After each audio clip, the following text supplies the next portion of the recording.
할렐루야. 오늘도 예배 나오신 믿음의 성도님들 주님의 이름으로 환영하고 축복합니다. 예배를 통해서 하나님의 큰 영광을 받으실 줄로 믿습니다. 우리는 예배 가운데 주의 임재하심 그리고 주의 역사하심을 보기를 원합니다. 조금 전에 읽었던 하나님의 말씀 누가복음 22장 14절에서 20절 말씀 가지고 저는 나를 기념하라는 말씀을 전하려고 합니다.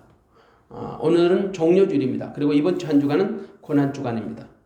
종료주일 예수님이 십자가의 고난을 받으시려고 예루살렘으로 올라가실 때 수많은 무리들이 그 종려나무 가지를 꺾어서 흔들면서 예수님을 환호했습니다. 영접했습니다. 그래서 그 이름을 가지고 종료주일이라고 부릅니다. 영어로는 팜 선데이라고 부르고 혹은 호산나 주일이라고도 부릅니다. 왜냐하면 무리들이 예수님을 향해 소리 지르며 호산나 찬송하리로다 주의 이름으로 오신 이여 라고 부르짖기 때문에 그래요. 우리는 부활절 한 주간을 고난주간으로 지킵니다. 그리고 고난주간은 종료주일로부터 시작합니다. 그런데 오늘 본문 당시의 그 종료주일은 사실상 유월절로부터 시작되죠. 유월절을 빼놓고는 설명할 길이 없다는 말이에요. 이른바 부활주일은 종료주일로부터 시작되었고 종료주일은 유월절로부터 지금 시작된 거예요. 왜냐하면 당시 예수님이 예루살렘에 오르신 이유는 유월절을 지키기 위해서였기 때문에 그래요. 이스라엘 남자들 1년에 3번은 반드시 예루살렘의 성전에 올라가야 했습니다. 이른바 유대인의 3대 절기, 유월절, 오순절, 초막절을 지키기 위해서. 당시 유월절이 가까워졌다라고 본문 성경은 말씀합니다. 22장 1절 보십시오. 유월절이라는 무교절이 가까움에 그랬습니다. 유월절이 가까워졌기 때문에 이스라엘 남자들은 예루살렘으로 올라갔던 겁니다. 물론 예수님도 유대인의 절기를 쫓아서 예루살렘에 올라가신 거죠.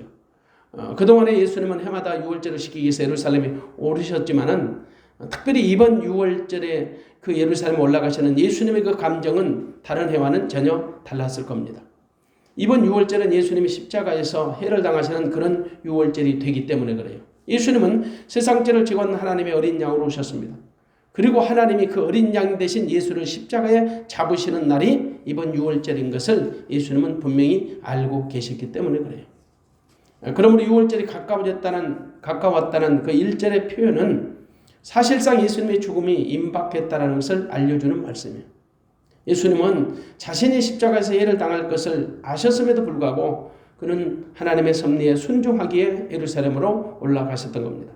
예수님은 분명히 십자가의 죽음이 자신을 위해 준비되었음을 아셨음에도 불구하고 기꺼이 마다치 않고 예루살렘으로 올라가신 거예요. 외형상으로는 유대인의 절기를 지키기 위해서 오르셨지만 사실상 죽음의 사지로 예수님이 친히 들어가신 거죠. 한마디로 십자가에 죽기 위해서 예루살렘으로 올라가신 거예요. 유월절은 이스라엘이 애굽에서 벗어난 해방절과 같은 겁니다. 그러니까 출애굽 당시 그 죽음의 천사가 문설주에 바른 어린 양의 피를 보고 넘어갔기 때문에 그 유월절이라는 이름으로 붙여서 부르게 된 거예요.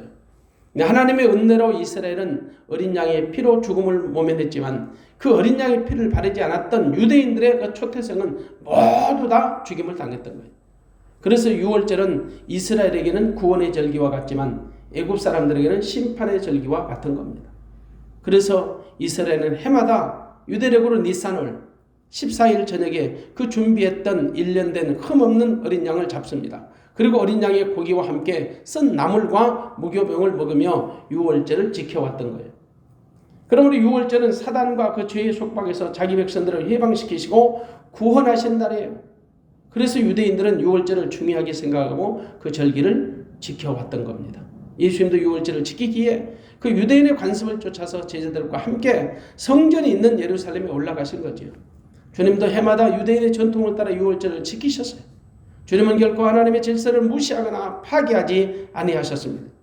그래서 예루살렘에 올라가셨던 주님은 그 베드로와 요한에게 유월절 식사 준비를 시키십니다. 한번 8절을 보겠습니다.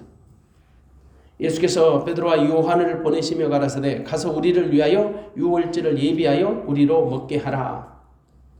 사실상 유월절 식사는 대부분 가족 위주의 식사였습니다. 근데 예수님은 지상에서 마지막 유월절을 제자들과 함께 지키기 위해서 식사 준비를 시키셨던 거예요. 물론 제자들은 미처 식사할 장소도 세팅하지 못했고요. 그런 방법도 준비하고 있지 않았습니다. 그래서 오늘 구절에 보니까 여짜오되 어디서 예비하기를 원하십니까? 이렇게 질문하거든요. 그런데 주님은 제자들에게 유월절 그 식사를 준비할 수 있는 장소, 방법을 친히 알려주셨습니다. 성내로 들어가라. 성내로 들어가다가 한 동이의 물을 이고 가는 사람을 만나게 될 텐데 그 사람을 따라 집으로 들어가라. 그러면 그 사람이 다락방을 보여줄 것인데 그곳에서 유월절 식사를 준비하라는 겁니다. 어쩌면 제자들에게 이번 유월절은 정말 잊을 수 없는 그런 좋은 경험이 될 겁니다. 이번 유월절 식사는 예수님의 생애, 이 지상 사역의 마지막 만찬이 될 것이기 때문에 그래요. 그래서 하나님의 어린 양 예수님이 친히 준비해 놓으신 자리였습니다. 그 식사 자리, 자신의 죽음을 통해서 이루어질 하나님의 나라에 대한 예수님의 가르침의 자리가 될 것입니다. 그래서 예수님은 그날을 학수고대하고 계셨던 거예요. 한번 15절 말씀을 보세요. 이르시되 내가 고난을 받기 전에 너희와 함께 이 유월절 먹기를 원하고 원하였노라. 이 유월절 먹기를, 유월절 식사를 하기를 원하고 원하였노라. 그런 표현을 쓰거든요.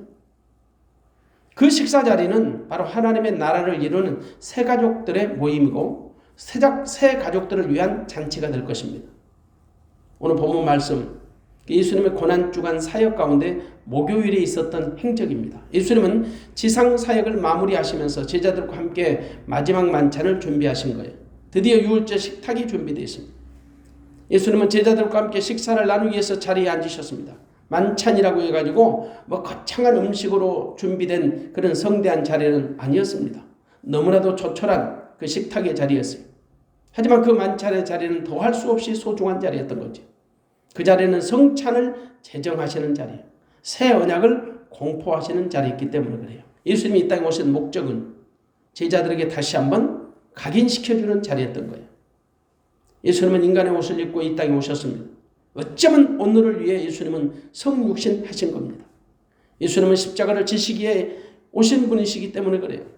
하나님의 계획이 십자가를 통한 구원 계획이었음을 예수님은 누구보다도 잘 알고 계셨습니다. 예수님은 지금 십자가를 눈앞에 두고 있습니다. 그런 예수님이 제자들을 위해 만찬의 자리를 베풀어 주신 겁니다. 물론 예수를 그리스도로 믿는 모든 성도들을 다 초대하신 겁니다. 예수를 그리스도로 믿는 자는 누구든지 주님이 베푸신 잔치에 들어갈 수가 있습니다. 그분의 잔치에 참여할 수 있습니다. 우리는 그분의 잔치에 초대받은 영혼입니다. 그러므로 복된 사람입니다. 그 성만찬의 자리에서 예수님은 제자들에게 아주 의미심장한 말씀을 하십니다. 15절과 16절을 읽어보겠습니다. 이르시되 내가 고난을 받기 전에 너희와 함께 이 유월절 먹기를 원하고 원하였노라. 내가 너희에게 이르노니 이 유월절이 하나님의 나라에서 이루기까지 다시 먹지 아니하리라 하시고, 이 유월절이 하나님의 나라에서 이루기까지 다시 먹지 아니하리라고 말씀하십니다. 이번 유월절은 주님의 지상사역의 마지막이 될 것임을 시사해주는 말씀이에요. 그래서 이 유월절이라는 말씀을 우리가 놓치면 안 됩니다. 이 유월절입니다. 그냥 유월절이나 이 유월절 먹기를 원하고 이 유월절을 먹지 아니하겠다. 하나님 나라에서 이루기까지는 다시 먹지 않겠다. 이 유월절이라는 단어를 우리가 조심히 상고하라는 겁니다. 이 유월절이라는 단어는 이번 유월절이라는 단어로 한정하는 말이에요. 한마디로 이번 유월절은 유대인의 전통에 따라 해마다 잡아먹는 양고기 식사가 아니라 주님이 친히 양고기가 되실 것을 암시해주는 말씀이에요. 주님이 유월절 어린 양으로 제물이 되실 것을 암시해주는 말씀이에요. 더 이상 유대인의 전통을 따라 잡은 양을 먹는 것이 아니라 예수님이 친히 어린 양으로 잡혀 죽임을 당하실 것이라는 말씀이에요. 유대인의 전통을 따라 지켜진 유월절 양이 예수 그리스도 자신으로 대체될 것을 암시해주는 말씀. 이제는 더 이상 예표로 보여주는 유월절 양고기 파티가 아니라 어린 양의 실체이신 주님이 친히 십자가에 죽으심으로 오셨기 때문에 굳이 그런 보이는 그 행위의 퍼포먼스가 필요하지 않다라는 것을 어쩌면 제자들에게 다시 한번 각인을 시켜주는 거예요. 예표는 실체가 오시기 전까지만 필요합니다. 한마디로 양이라는 예표가 실체이신 예수님으로 대체되었다라는 말씀이에요. 오늘 16절의 말씀, 내가 너희에게 이르노니 이 유월절이 하나님의 나라에서 이루기까지 다시 먹지 아니하리라 말씀한 예수님이 십자가에서 죽임을 당하심으로 완성될 것이다. 뭐가? 유월절이. 하나님의 나라에서 이루어지는 유월절이 진짜 유월절이라는 의미를 제자들에게 다시 한번 강조하시는. 그러므로 진정한 유월절은요, 율법으로 지키는 유월절이 아니라 복음으로 지키는 유월절이에요. 옛 언약으로 지키는 유월절이 아니라 새 언약으로 지켜지는 유월절이라. 그러니까 새 언약으로 지키는 유월절에 대해서 알려주시는 거예요. 다시 말씀합니다. 하나님의 나라에 속한 사람들은 장차 하나님의 나라에서 어린 양의 혼인잔치에 참석하게 될 것을 예시하는, 예언한 말씀이죠. 예수님은요, 당시 제자들에게 더 이상 과거를 해상하는 유월절 절기에 참여하지 말고 하나님의 나라를 소유함으로 지켜지는 유월절에 참여하라고 말씀합니다. 사실 유월절의 온전한 성취는 주님의 재림으로 완성될 것입니다. 그러므로 더 이상 육신으로 지키는 유월절에 집착하지 말고 영적 유월절에 참여하라는 말씀입니다. 그래서 16절에 주님이 강조하신 말씀은 유월절을 지키라는 그 준수의 의무보다는 하나님의 나라를 소유하라는 말씀이 더 강조된 겁니다. 하나님의 나라에서 지켜지는 유월절을 당부하시는 거예요. 말씀을 정리해 보겠습니다. 하나님의 나라는 유월절을 포함합니다. 근데 유월절이 하나님의 나라라고 우리가 단정적으로 말할 수는 없습니다. 우리는 본질과 비본질을 구분할 줄 알아야 합니다. 그러므로 주님의 관심은 유월절이 아닙니다. 오직 하나님의 나라예요. 주님은 이 땅에 하나님의 나라를 이루기 위해서 오신 분이지 유월절을 지키기 위해서 오신 분이 아니라는 말씀이에요. 그러므로 지금도 여전히 하나님의 나라에는 관심이 없고 오직 눈에 보이는 절기에 집착하는 것은 주님의 마음을 도통 모르는 것이다. 그 말씀입니다. 진정한 유월절은 예수님을 먹어야 합니다. 당시 제자들이 그 유대인의 전통을 따라 유월절을 지켜야 한다면 분명 어린 양을 잡았어야 합니다. 그러나 그 어디에도 그들이 어린 양을 잡아 준비했다는 기록은 없습니다. 또한 어린 양의 고기를 먹었다는 기록도 없습니다. 이제 그들은 더 이상 육신의 음식으로 유월절을 지키는 것이 아니라 신령한 음식을 먹음으로 유월절을 지켜야 했던 겁니다. 예수님을 먹어야 했던 거예요. 예수님의 살을 먹고 그분의 피를 마셔야 했던 거예요. 그것이 진짜 유월절 식사예요. 우리 주님은 생명의 떡이십니다. 그래서 주님이 제자들에게 요한복음 6장 53절에서 친히 말씀하시죠. 예수께서 이르시되 내가 진실로 진실로 너희에게 이르노니 인자의 살을 먹지 아니하고 인자의 피를 마시지 아니하면 너희 속에 생명이 없느니라. 인자의 살을 먹고 인자의 피를 마시라는 것. 그러면서 54절 그 이하에서 다시 계속해서 말씀하십니다. 내 살을 먹고 내 피를 마시는 자는 영생을 가졌고 마지막 날에 내가 그를 다시 살리리니 내 살은 참된 양식이요 내 피는 참된 음료로다. 내 살을 먹고 내 피를 마시는 자는 내 안에 거하고 나도 그 안에 거하나니 살아계신 아버지께서 나를 보내시면 내가 아버지로 인하여 사는 것 같이 나를 먹는 그 사람도 나로 인하여 살리라. 이렇게 말씀하세요. 다시 말하면 예수님을 먹고 마시라는 말. 그럼 우리가 어떻게 예수님을 먹고 마실 수 있을까? 이 말씀은 문자적으로 받아들일 말씀이 아니죠. 유대인들에게 피를 마시는 행위는 율법에 저촉받기 때문에 결코 받아들일 수 없는 말씀이에요. 물론 살을 먹으라는 말씀도 마찬가지죠. 예수님은 하늘로서 내려온 산떡이십니다. 근데 사람은 반드시 산떡을 먹어야 영생을 얻죠. 그래서 주님이 다시 말씀하세요. 마가복음 10장 45절에 보니 인자가 온 것은 섬김을 받으려 함이 아니라 도리어 섬기려 하고 자기 목숨을 많은 사람의 대속물로 주려 함이라. 예수님은 화목제물로 오셔서 우리는 죄로 말미암아 하나님과 원수가 되었죠. 그런 인간을 하나님과 화목시키시려고 주님이 화목하는 대사로 우리 가운데 보내심을 받은 거예요. 주님은 친히 십자가의 죽으심으로 하나님과 우리 사이를 화목케 하셨습니다. 그래서 예수님은 하나님과 우리 사이를 중재하시는 화목제물이세요. 화목제물은 먹는 제사입니다. 때문에 우리는 예수님을 먹어야 합니다. 그분의 피를 마셔야 합니다.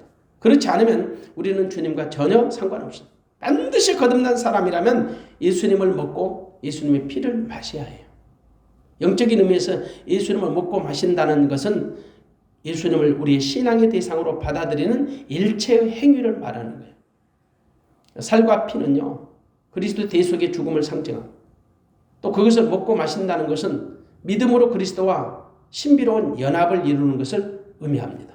이 연합은 사도 바울이 갈라디아서 2장 20절에 말하는 것처럼 내가 사는 것이 아니라 그리스도와 연합하여 그리스도가 주시는 생명으로 사는 거예요. 그리스도가 나의 주인 되어 사는 거예요. 그리스도가 주시는 마음과 생각으로 사는 겁니다. 그래서 지상에 있는 모든 교회는 이런 의식을 행하는 거죠. 이른바 성찬예식이에요. 그 성찬식의 진정한 의미는 뭘까요? 주님의 살을 먹고 그분의 피를 마시는 겁니다. 사도 바울은 그의 서신서 고린도전서 10장 16절에서 말씀합니다. 고린도전서 10장 16절에서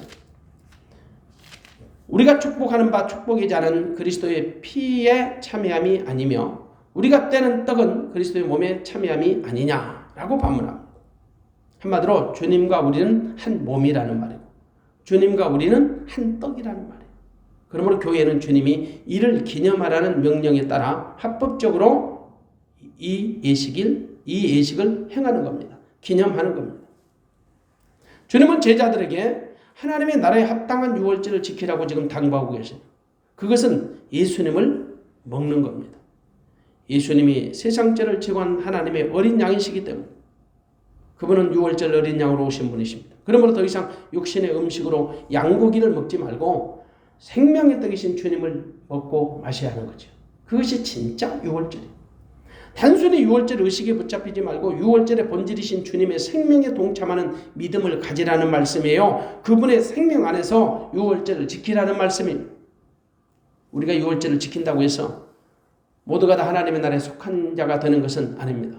우리가 하나님의 자녀가 되었기 때문에 유월절을 지키는 것은 맞지만 유월절을 지켰기 때문에 유월절을 지킴으로 말미암아 하나님의 나라에 소유된 자가 되는 것은 결코 아니라는 말씀이에요. 그러므로 진정한 유월절의 준수는 우리 안에 어린 양 예수 그리스도를 모셔드린 흔적을 가져야 하는 거예요.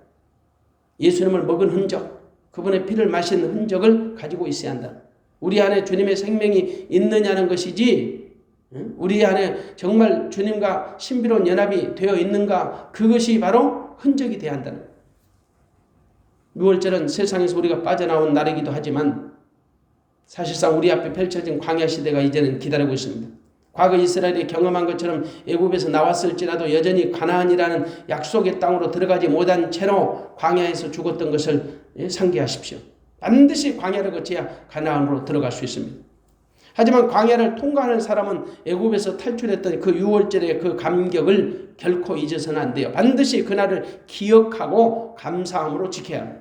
유월절의 경험이 하나님의 나라로 들어가는 첫 번째 관문이 될 것입니다.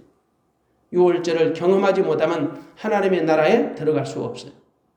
이스라엘 역사가 그러했듯이 개인의 구원 역사도 크게 다르지 않습니다. 그래서 진정한 유월절은요, 예수 그리스도를 생명의 양식으로 먹어야 하는 거예요. 예수를 먹는다는 말은 예수 그리스도를 통해 하나님의 생명으로 신비로운 연합을 이루는 거죠. 다시 말해서 하나님의 나라를 이루는 겁니다. 예수님은 그래서 이 유월절이 하나님의 나라에서 이르기까지 유월절의 만찬을 먹지 아니하시겠다고 선포하시는 거예요. 예수님이 강조하신 것은 하나님의 나라입니다. 지금 육체적인 유월절 식사에 집착하지 말고요. 어떤 유월절이라는 그 퍼포먼스에 집착하지 말고 진정한 하나님의 나라의 음식을 먹으라는 거죠. 하나님의 나라에 소유된 자가 되라는 거죠. 하나님의 나라에 참여하라는 거죠. 로마서 14장 17절에 하나님의 나라를 먹는 것과 마시는 것이 아니요 오직 성령 안에서 의와 평강과 희락이기 때문에 그렇습니다. 사실 예수님이 이 땅에 오심으로 하나님의 나라가 임하였지만 완성된 것은 아닙니다. 지금 우리는 그 완성된 하나님의 나라를 위해서 달려가는 중인 거죠. 예수님이 이 땅에 하나님의 나라를 이루시기를 원하셨고 이루시기 위하여 오셨습니다. 그분이 이루실 하나님의 나라는 십자가를 통해서 이루어지는 것입니다. 그분이 십자가에서 우리의 죄를 대신하여 죽으심으로 말미암아 죄의 삭시 사망이라는 말씀을 이루어 주실 것이고 그분이 부활하심으로 말미암아 우리에게 하나님의 생명을 불어넣어 주실 것이며 그분이 하나님의 보좌 우편으로 승천하심으로 말미암아 우리의 모든 죄를 탕감하셔서 하나님의 의를 이루어 가실 것입니다. 그분이 다시 우리 가운데 그리스도로 영으로 오심으로 말미암아 하나님이 영원히 우리와 함께 우리 가운데 거하게 되실 겁니다. 이른바 하나님의 나라가 우리 안에 이루어지는 것입니다. 그래서 우리로 하여금 하나님의 나라에 합당한 자로 살아가게 하실 겁니다. 그것이 주님이 제자들에게 친히 부탁하신 유월절의 진정한 의미인 겁니다. 문제는 아직도 이스라엘이 참다운 유월절을 지키지 못하고 있다는 사실. 여전히 그들은 문자적인 유월절을 지키기에 급급할 뿐입니다. 이른바 율법의 테두리에 갇혀서 유월절을 지키려고 몸부림을 치고 있는 거죠. 그 유월절의 진정한 의미와 목적을 모르기 때문에 그래요. 그것은 주님이 원하시는 유월절이 아닙니다. 주님은 하나님의 나라에 합당한 유월절을 지키라고 당부하십니다. 이른바 새 언약으로 지켜지는 유월절을 강조하신 거예요. 새 시대에 맞는 유월절로 지키라. 새 시대에 맞는 유월절은 새 언약을 믿는 자에게 효력이 미치는 유월절입니다. 그래서 예수님은 유월절의 만찬을 성찬식으로 대신하셨습니다. 그 성찬식을 새 언약으로 갱신하신 겁니다.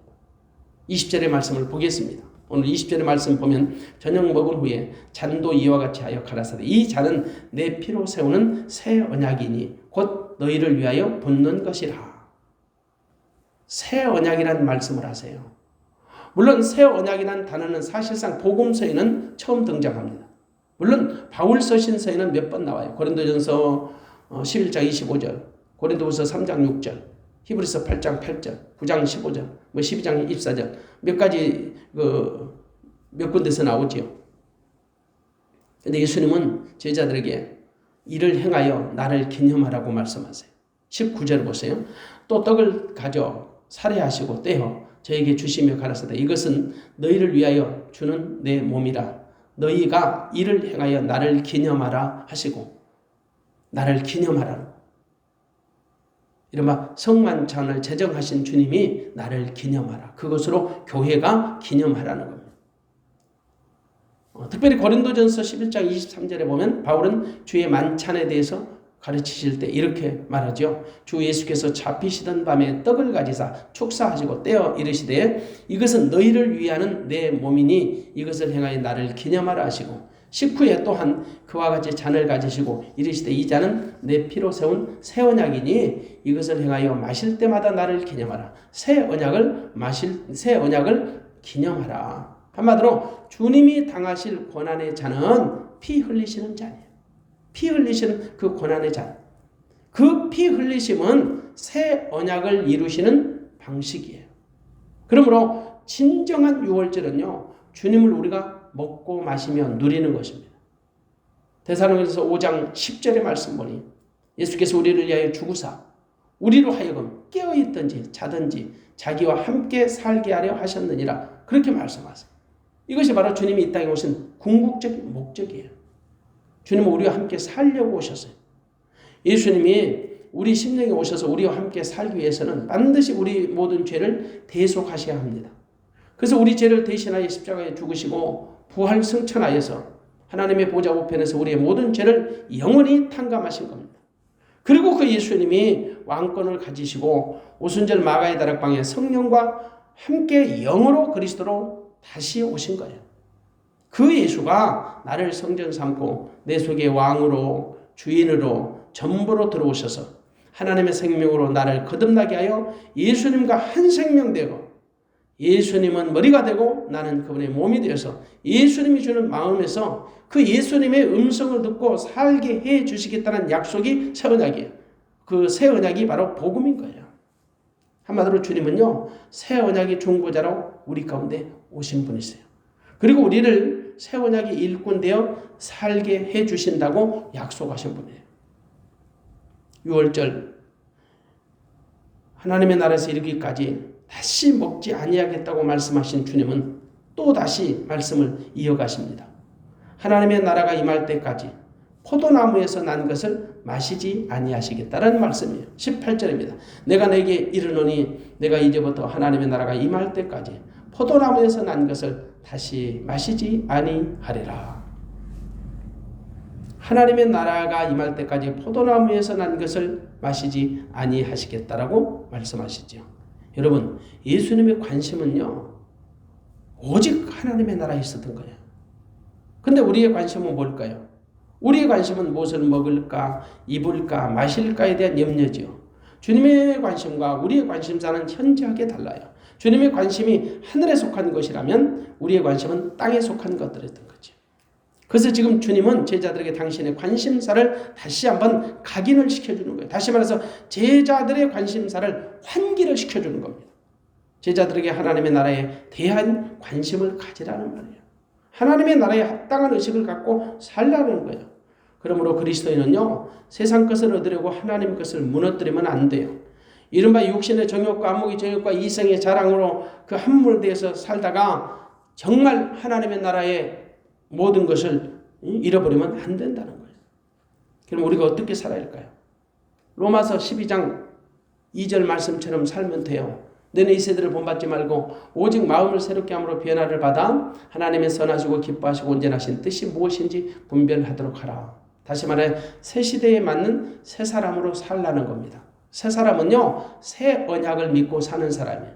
새 언약으로 사는 사람, 새 언약으로 사는 사람은 주님이 주시는 마음과 생각으로 사는 사람이에요. 주님이 주시는 마음과 생각으로 살기 위해서는 오직 주님께 내 마음을 집중하고 내 시선을 고정해야 해요. 그러니까 주님을 기억하며 사는 것입니다. 아니 또한 주님을 기념하며 사는 것입니다. 여러분, 주님을 기억하는 것과 기념하는 것은요, 다릅니다. 전혀 다릅니다. 기억하는 것은 주님을 잊지 않고 생각하는 것이라면 기념하는 것은 주님을 드러내며 사는 것을 얘기해요. 주님을 드러내고 나타나며 사는 것. 다시 말해서 주님을 기억한다는 것은 주님의 임재를 경험하는 일이고 주님을 기념한다는 것은 주님의 역사하심을 드러내며 사는 거예요. 주님의 일하심을 보이고 나타나며 사는 거예요. 다시 말해서 주님을 기억하고 기념하며 살아야 합니다. 우리는 날마다 주님을 기억하고 기념하며 살아야 합니다. 무엇보다도 오늘 본문의 말씀처럼 주님을 기념하는 삶을 살아야죠. 주님을 기념한다는 것은 주님의 뜻이 무엇인지 분별하고 주님의 뜻에 합당한 자로 사는 거예요. 주님을 우리 마음속에 기리면 주님이 주시는 마음과 생각으로 살게 됩니다. 이른바 새 언약으로 사는 거죠. 그리스도는 새 언약의 방식으로 살아가는 사람들, 새 언약을 믿고 사는 사람, 더 이상 옛 언약의 방식으로 살지 말고 새 언약의 방식으로 살아야 할 줄로 믿습니다. 그런데 여전히 옛 언약의 방식을 고집하며 살아가는 사람들이 많아요. 옛 언약의 전통이나 습관을 버리지 않고 성경을 문자적으로 해석하며 고집하는 사람들이 많다는 거죠. 그리스도인은 내 생각을 내려놓고 예수님이 주는 마음과 생각으로 사는 거예요. 나와 세상은 강고롭고 구속한 주님만 내 안에서 드러나며 나타나며 사는 사람들이에요. 그것이 바로 새 언약으로 사는 사람들이죠. 이른바 복음으로 사는 사람들. 이번 종료주의를 통해서 우리가 어떻게 고난주간을 보낼 것인지 한번 내 자신에게 한번 질문해 보십시오. 지금까지 지켜던 그 고난주간의 습관을 우리 고수하지 말고요. 진짜 내 안에 나를 성전 삼고 계시는 그 주님의 고난을 믿음으로 수용해서 주님의 마음과 내 마음이 일치를 이루는 복된 주일이 복된 주간이 되었으면 합니다. 우리 육체적인 학대를 통해 주님의 고난을 체험하는 것이 고난주간을 지키는 성도의 자세가 결코 아닙니다. 해마다 고난주간이 되면요, 그 일부 지각 없는 그리스도인들이, 기독도들이 마치 자기 육체를 학대하는 것이 주님의 고난에 동참하는 것이라는 그 잘못된 생각으로 이른바 고난의 퍼포먼스를 벌일 때가 많이 있습니다. 참 무지한 거죠. 주로 남미 그 카톨릭 국가나 필리핀 같은 그 카톨릭 국가에서 그런 퍼포먼스를 자주 행합니다. 직접 자기들이 십자가를 그 틀을 만들어서 양손과 양발에 못을 박은 후에 그 십자가를 지고 거리를 행진하는 퍼포먼스를 연출합니다. 진짜 그것이 그리스도의 고난에 동참하는 것일까요? 주님은 그거 원치 않습니다. 주님의 고난은 우리의 신체적 일부의 고통을 가함으로 전달되는 효력이 아닙니다. 진정한 고난은 우리 마음으로 전달되고 영으로 전달되는 거예요. 감히 우리가 무엇으로 주님이 당하셨던 그 십자가의 고난을 체험할 수 있겠어요? 없습니다. 우리의 죽음도 주님이 당하셨던 그 십자가의 고난과는 비교할 수 없어요.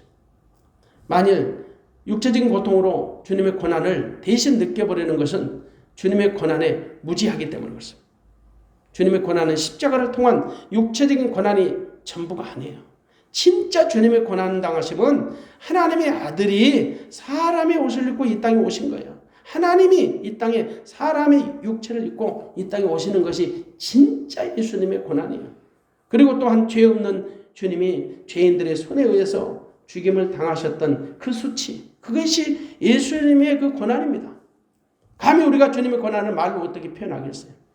결코 우리는 고난이란 이름으로 내 육체적인 가해를 통해서 대신 느껴보려는 그 부질없는 생각을 버려야 합니다. 나 같은 죄인이 죄인을 위해 죽으셔야만 했던 크고 놀라우신 하나님의 사랑, 그분의 은혜에 감사하는 것이 진정한 고난에 동참하는 거죠. 진정한 고난은 주님의 은혜에 감사하는 거예요. 그분의 은혜를 잊지 않고 기념하는 겁니다. 주님의 고난에 동참한다고 일부러 우울한 생각을 가질 필요 없어요. 그러니까 우울한 행동을 할 필요도 없어요. 더 이상 주님의 고난에 동참한다는 그 미명으로 슬픈 퍼포먼스를 버리지 말기를 바랍니다. 중요한 것은 주님이 나를 위해 행하셨던 크고 놀라우신 사랑을 잊지 않고 기억하는 겁니다. 감사하는 겁니다. 감사 없는 유월절은 아무 의미가 없습니다. 예수님도 유월절 잔치를 베푸시고 잔을 들어 살해하셨고 떡을 떼시며 살해하셨습니다. 이른바 하나님 아버지께 감사하신 거예요. 유월절의 진정한 의미는 하나님의 사랑에 감사하는 것이고 주님의 은혜에 감사하는 거예요. 그래서 모든 절기는 감사가 생명이죠. 감사가 없는 절기 준수는요, 생명 없는 종교의 헛것, 이른바 거칠애에 불과할 뿐입니다. 우리 모두 주님의 고난을 기억하고 기념하십시다.